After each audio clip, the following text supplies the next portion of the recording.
বেড়ানোর সঙ্গে সঙ্গে আমার রসুলের বরকত নেওয়া। দেখুন, এই সেই ঐতিহাসিক ঘর, যে ঘরে একজন বুড়ি মা বাস করতেন, এবং আমার রসুল এখান থেকে এই রাস্তা দিয়ে নামাজ পড়তে যেতেন। আমি মসজিদের দিকে যাব, তখন এখানে এই যে কাঁটা রয়েছে, সেই কাঁটা গাছ এখনো আছে। ওই সমস্ত কাঁটাগুলো আমার রসুলের রাস্তায় তারা বিছিয়ে রাখতো, এবং প্রতিদিন একই করতো। আমার রসুল যখন যেতেন তখন ওই কাঁটার উপর দিয়ে যেতেন, খুব কষ্ট পেতেন। ঘটনাক্রমে একদিন ওই কাঁটা ছিল না। তখন আমার রসুলের সন্দেহ হলো, প্রতিদিন যে বুড়ি আমাকে কাঁটা দিত সে আজকে দেয়নি, তার মানে নিশ্চয় তার কোনো অসুবিধা হয়েছে। তিনি কি করলেন, নামাজ পড়ার পরে তিনি তো এই ঘরে নিজের পায়ে হেঁটে এই ঘরে আসলেন, এবং আসার পরে দেখলেন যে সেই বুড়িমাটা অসুস্থ হয়ে আছেন। তারপরে তার সেবা করলেন, সুস্থ করলেন, এবং তার সঙ্গে পরবর্তীতে সে মুসলমান হয়ে গিয়েছিল এবং একজন সাহাবাদের মধ্যে শরীক হয়ে গিয়েছিল।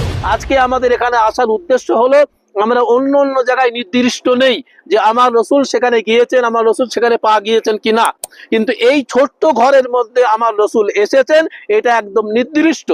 এই জন্যই আমি সবাইকে এখানে আসতে বললাম, যে যাতে করে আমার রসুল যখন এই ঘরে ঢুকেছেন, আমরাও এখানে আসলে আমরা সেই বরকতটা ইনশাল্লাহ পাবো। এই জন্য এখানে আসা।